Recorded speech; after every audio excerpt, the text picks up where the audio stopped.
大家好，趁着国庆假期的尾巴，今天我跟夫人一块出来杭街。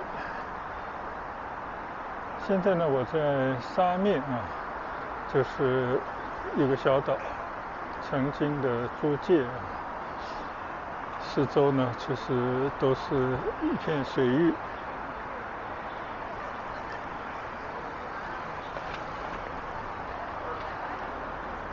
这边呢还留下很多当年老外们的一些建筑的作品啊，你看这些房子都还蛮结实。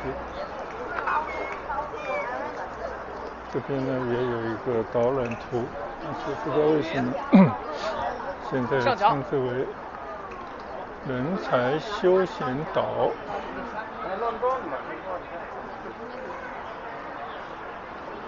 这样的一个地方，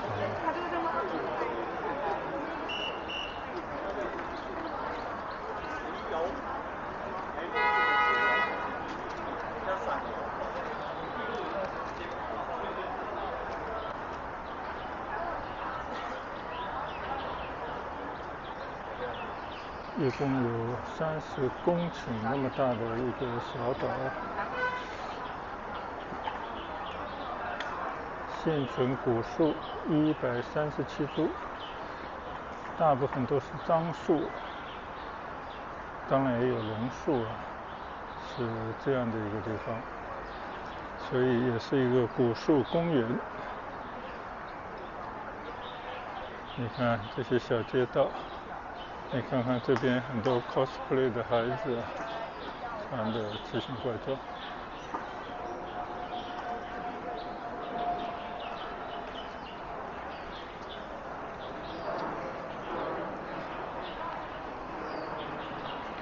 今天可以说是游人如织啊，摩肩接踵。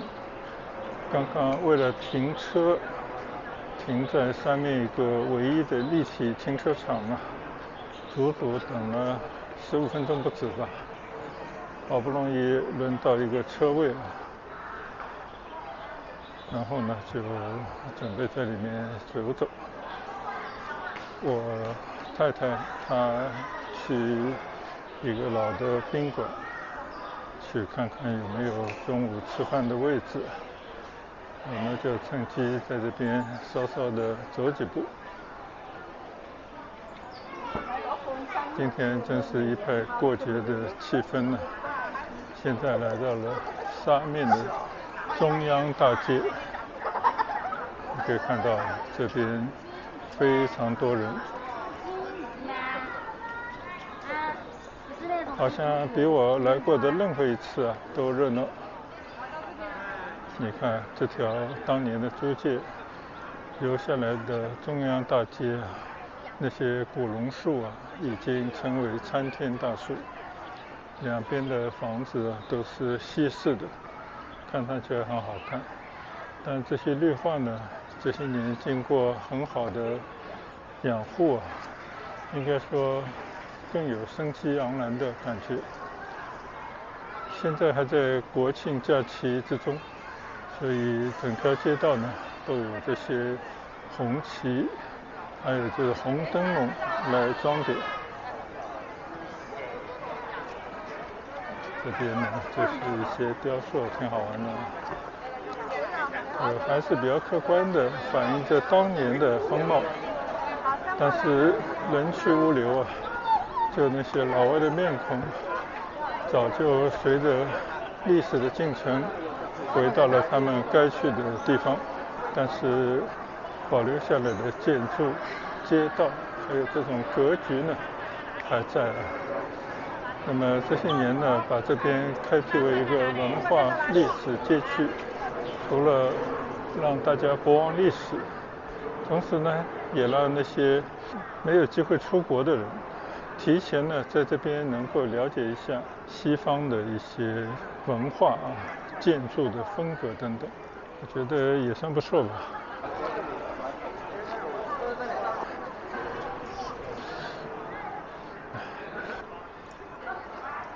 这边呢有个广东省人民政府外事办公室应该占的以前的一栋大楼。那这边很多大楼呢，以前都是一些商行或者银行等等啊。这个对面呢是沙面小学。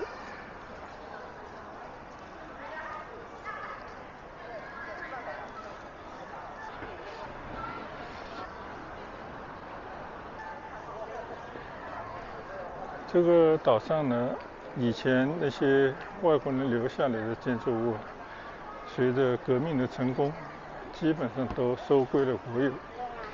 有些呢还保留着一些国家的使领馆啊，但是更多的呢都是成了国家政府机构的一个一个部门的办公室。但是改革开放以来呢，有些建筑物啊也慢慢的置换出来，就成了老百姓休闲的去处。但是这个岛上呢，还是有很多的原住民，就是从50、60年代啊，一直在国家的一些工作单位、机构里面工作的人呢，他们有幸分配到了住所，就在这里。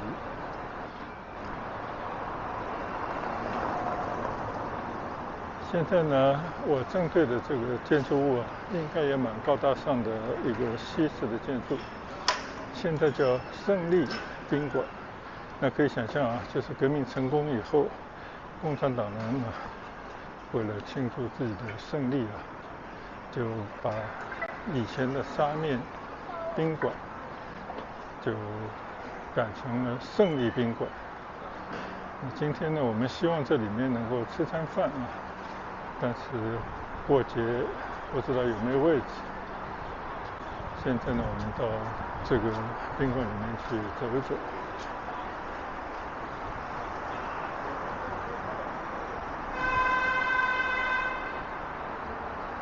Victoria Hotel，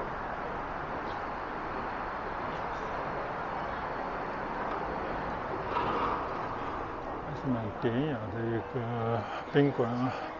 虽然大堂并不是很大，但是非常的典雅。这种布局呢，应该跟以前还是非常的相像。就这边呢，也有一些他们的介绍。这是讲旧的华侨的一些历史啊。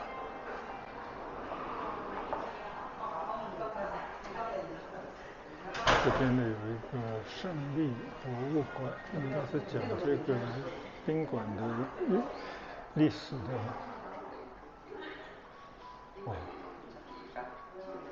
这个呢就是广东胜利宾馆的一个陈列室，可以有一些文物啊，这些古老的器皿、瓷器。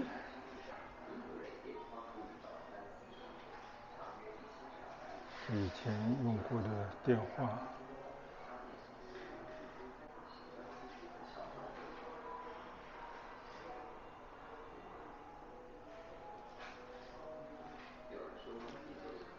这可能就是这个宾馆遗留下来的一些，现在可以称作文物的一些东西了。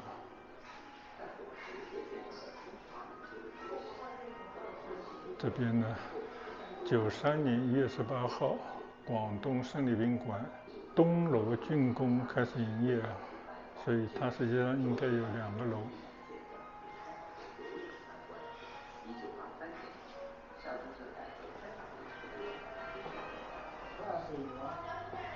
这梅子，不，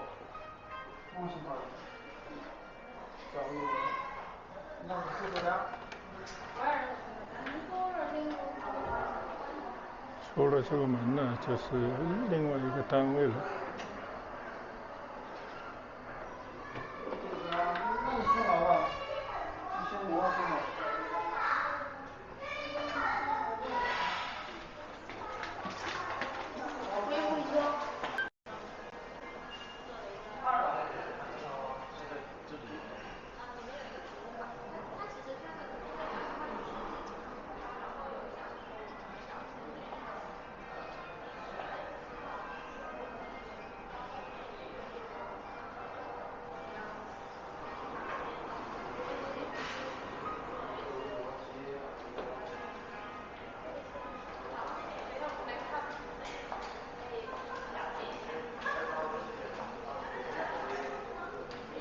请问你说的这个博物馆就是这边吗？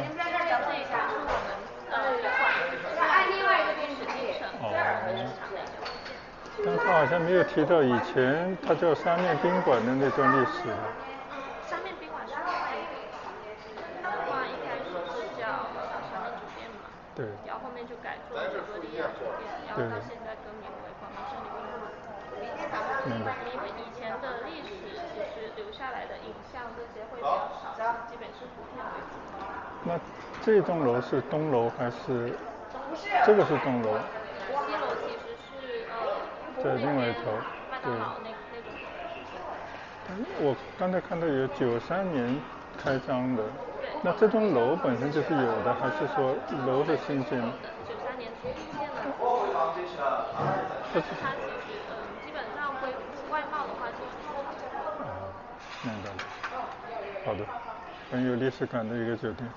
对，它这边在巴西的话也超过100多年了。对。以前的客人会更喜欢西楼一点，它可能西楼那边就是最小洋房，因为它有大阳台，这边东楼的话就没有。两栋楼的感觉不一样。挺不错的，谢谢你。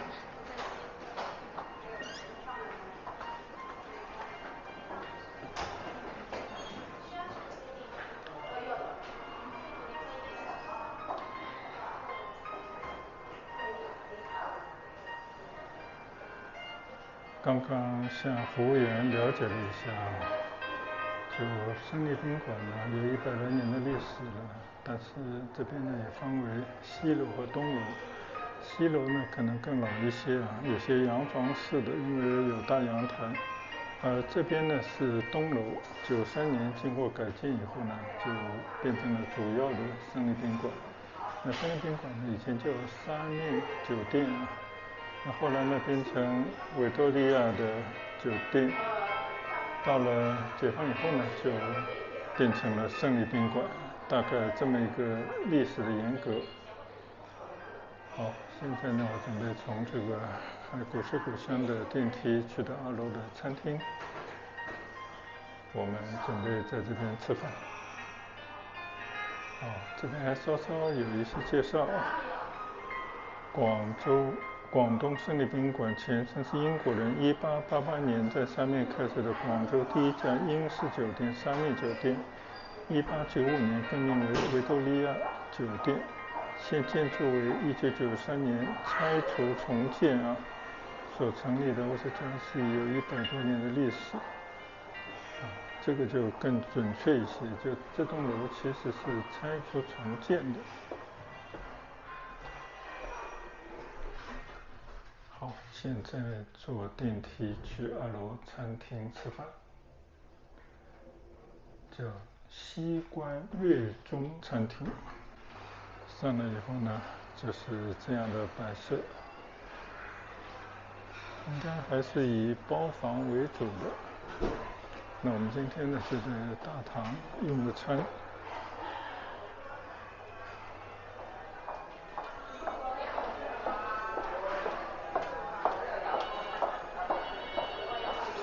没想到今天还有位好，那我们就品尝一下这家经典酒店餐馆里面的出品。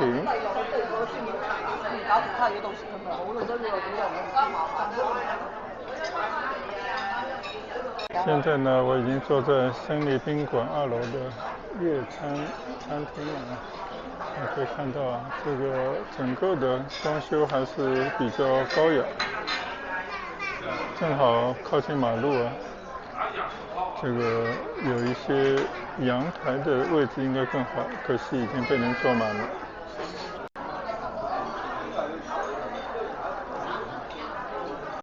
点心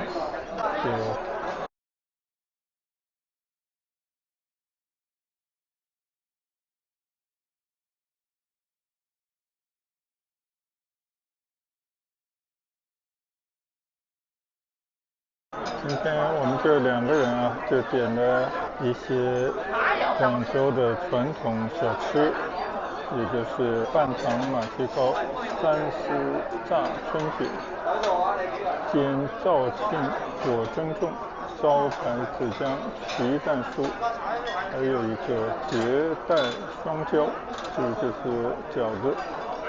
在这个餐厅吃饭啊，2个大屏幕啊，不停地滚动着播放沙面的历史。这个外面呢就是杀鸡葱。刚刚呢，我就在我身后的胜利宾馆用了午餐，现在呢继续在沙面岛上随意的走走。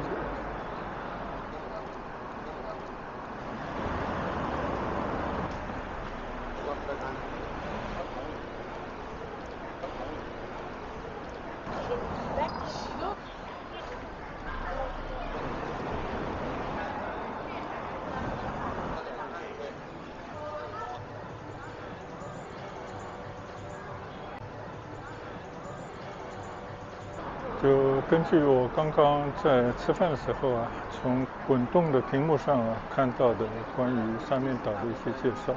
那这边呢，其实以前就是一个冲积而成的小半岛啊，就沙面并不是以前的正式的名字，应该另外有一个名字，但是因为冲积而成的一个小岛呢，就是有不少的河沙，所以老百姓呢就称之为沙面。慢慢的，这个名字就取代了它原有的名字，反而它原来的名字呢就不为人知了。到了1850几年的时候，以英国人为首的外国的这些势力就慢慢的进入了这里，他们就选定了沙面这块地方作为他们的一个基地啊。其实呢，就是把它变成一块小的殖民地。当然了，它是以租界的这样的名义啊，就是租来，所以呢，我们把这边也称之为租界。那他们就在这边呢开了一个河冲，把这个原本的半岛呢就变成了真正在江里面的一个小岛。这个就是杀鸡冲的来历。那么在杀鸡冲上面也建了一些小桥，所以你要进到这个小桥呢，就好像有了一些门禁，使得他们可能有安全感，或者呢，他们就把这块地方圈起来啊，就大搞建设，建了很多，一直到现在还保存着完好的大楼，就变成了一个小的独立王国吧。那这段历史呢，肯定跟中国清朝以来的积弱、受欺负，到现在呢还有很多悲情这样的情绪。但是我觉得大可不必，因为毕竟来讲呢，这些外国人在中国强盛以后、独立以后呢，也慢慢的像潮水一样退去。但是他们留下的这些建筑，包括一些文化，还有经商的一些传统呢，我觉得这些还都是值得我们借鉴和学习的。在这样的一个情况底下呢，其实我们应该反思我们自己，为什么这个民族会积弱，为什么我们的体系会造成我们国家的贫困的历史，从而呢利用这种即便是被迫被打开的国门，但是呢新的事物、西方的先进的技术、科学、文化等等也为我们国家变成一个现代化的国家，我觉得也打下了基础，或者说有了这么一个开端。所以这些事情吧，还都必须要客观的、中肯的来看待，而不能纯粹的以一种失败者、弱者的心态去看待历史。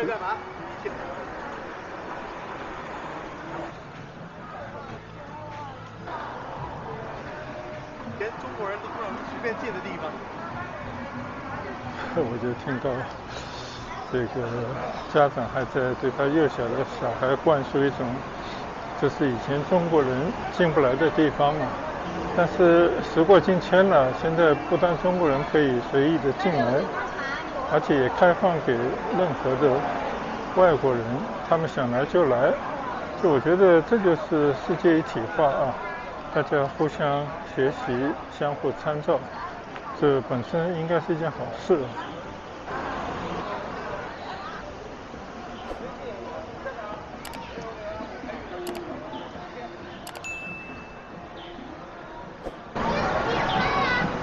现在呢，我继续在沙面散步。这边呢就是沙面啊，一片绿地。对面呢就是江岸、三江、汇河等白鹅潭地区。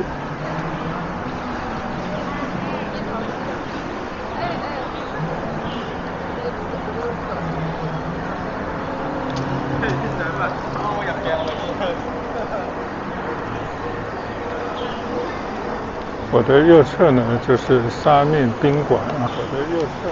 其实胜利宾馆的前身呢叫沙面酒店，但这个沙面宾馆呢应该也是一个已经很多年的酒店。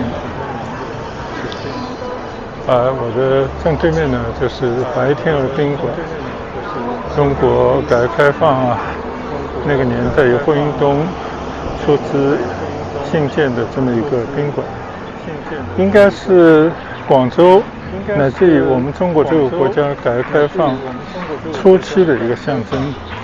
就那个年代的人呢就没有太多的想法，只要对我们经济有好处就拿来使用，所以很快呢就出现了欣欣相融的局面。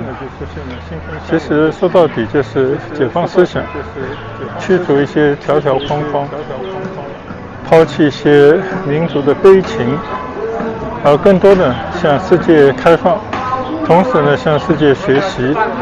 我觉得这个才是真正作为我们中国这么一个大国应该有的一种心态。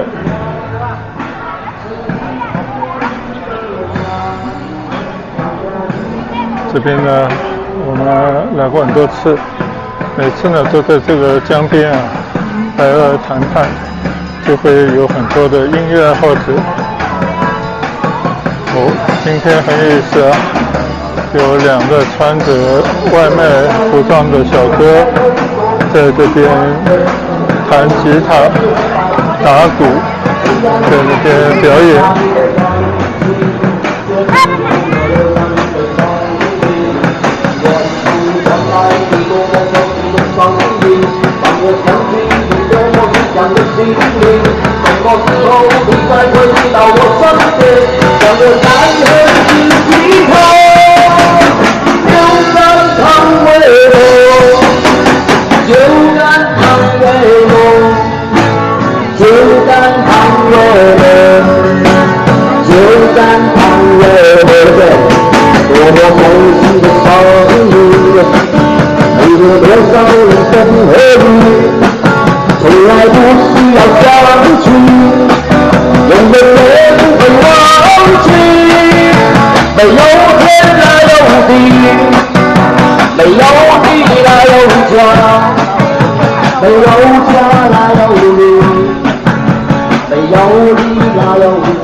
唱得还不错啊，特地穿了这种外卖服装在这边唱歌，我还第一次看到。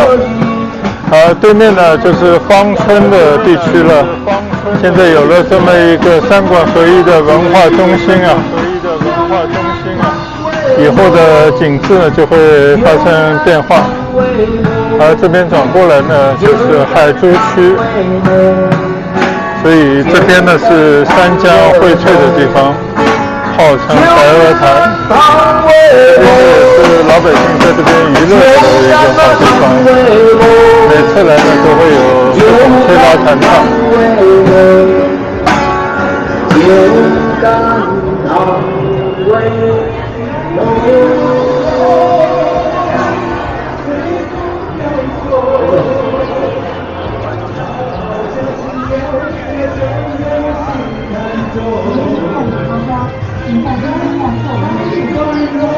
有意思啊，今天唱的都是台湾的歌曲啊。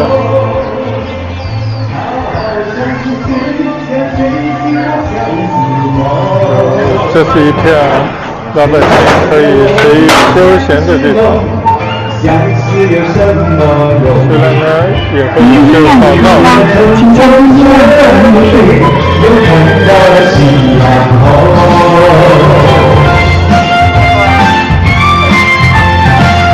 这又是一组人马在这边唱歌。这是卡拉 OK。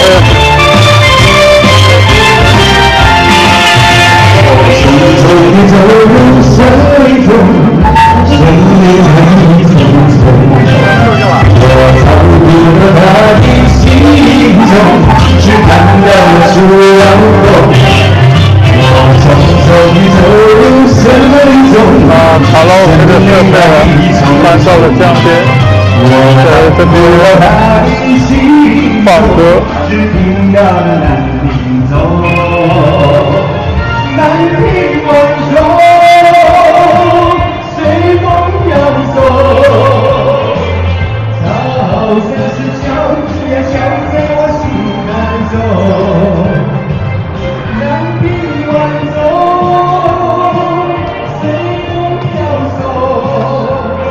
我的左侧这边呢有个网球场，我相信呢这是当年建岛的时候的一个配套的体育场所。大家知道，在西方的网球场是非常值得修建，因为热爱网球的人很多很多，包括这几天刚刚在当中吧，今天是中网网球赛的女子单打决赛，有点可惜啊，中国的网球女子选手郑钦文昨天输了球，但是可以感觉到她已经尽了力。累了。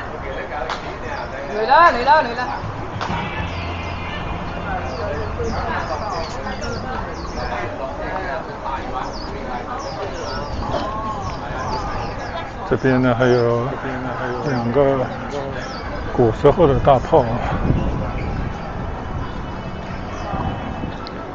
这边上面有介绍沙面的炮台，北岸就在广州，沙面南堤是一对清代城防古炮。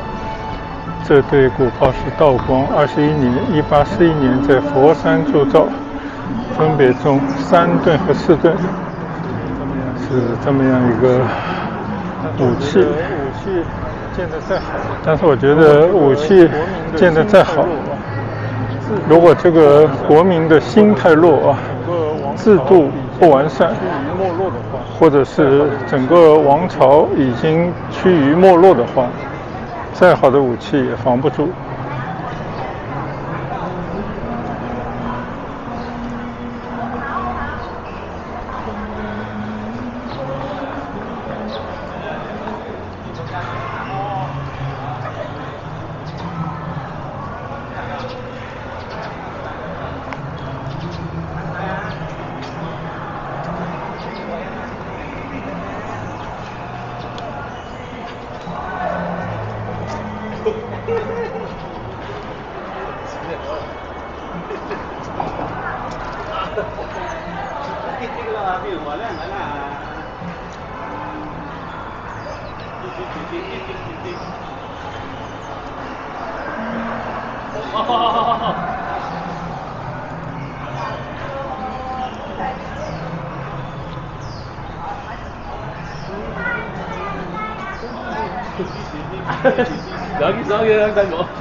现在呢，我走上人民桥啊，到这边来看看江景。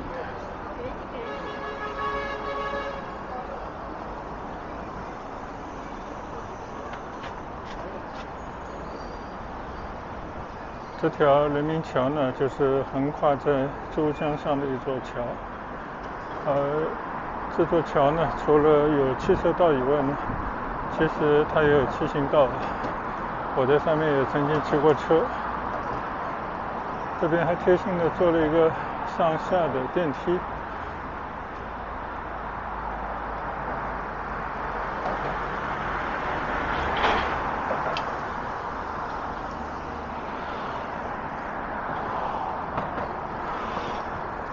走过这座桥呢，就走到对面的海珠区了。那我只是想到这个地方来呢看看风景。这就是珠江最接近白鹅潭这一段啊，也是风光最好的地方了。你看啊，前面还留下一些以前的海关、邮政局等等老的建筑。这边的一路过去呢，那边就是解放桥，再过去就是海珠桥。那这边呢也有一个清水平台，也有观光船停靠的码头。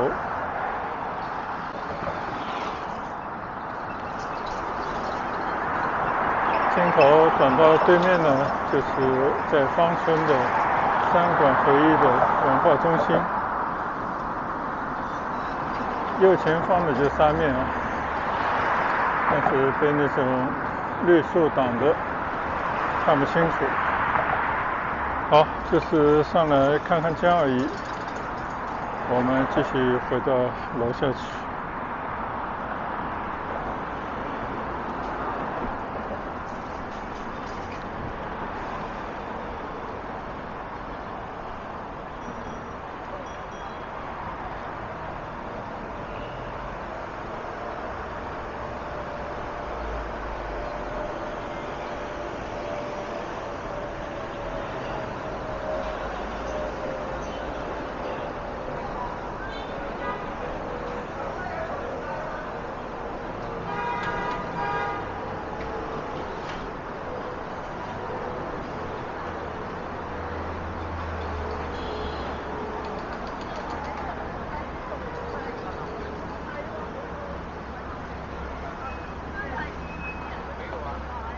这边呢有一个广州市沙面7D旅游区全景的导览图。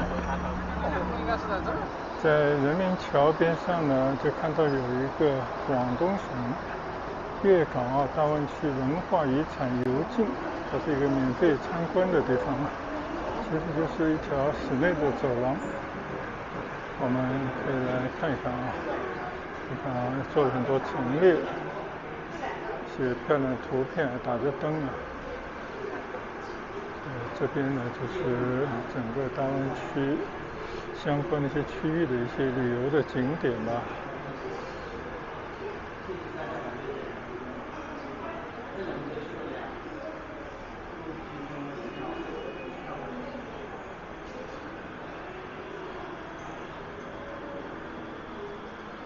这边还有一些桌椅，大家可以在这边看书、休息、望江。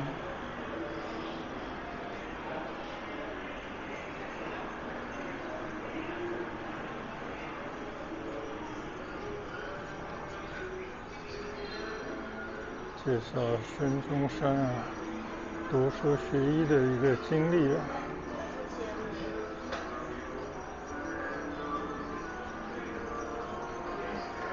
您好，欢迎光临。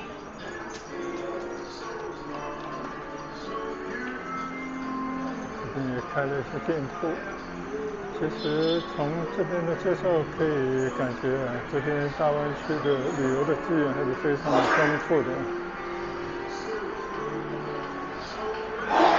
还有很多文创的这种商品。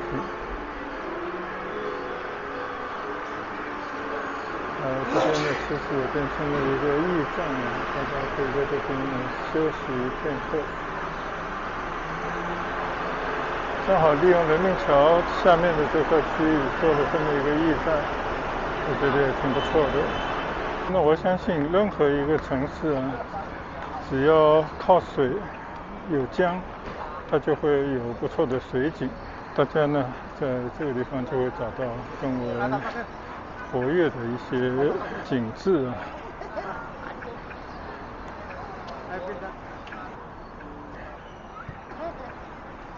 这个地方呢有一个碑，杀鸡惨案纪念碑重建说明。就当年呢也是为了抗议这些帝国主义啊工人的一些罢工运动，最后呢在这边被镇压成了一个惨案。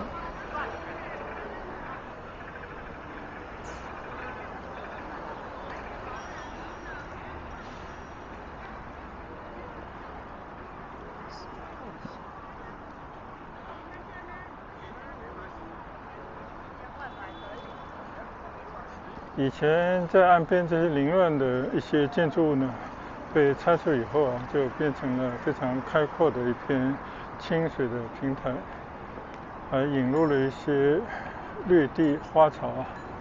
你看前面有一个大花篮，是庆祝国庆节的。这个地方呢，真的还是很有历史感。但是呢，这些以前的历史啊，渐渐远去啊，就年轻一代呢，对这些已经没有太大的感觉了，而且恐怕觉得这些都有些残旧，大家可能更喜欢的是这种新城区的现代的商厦。而这边呢，就是粤海关的博物馆啊，就是以前的一个海关。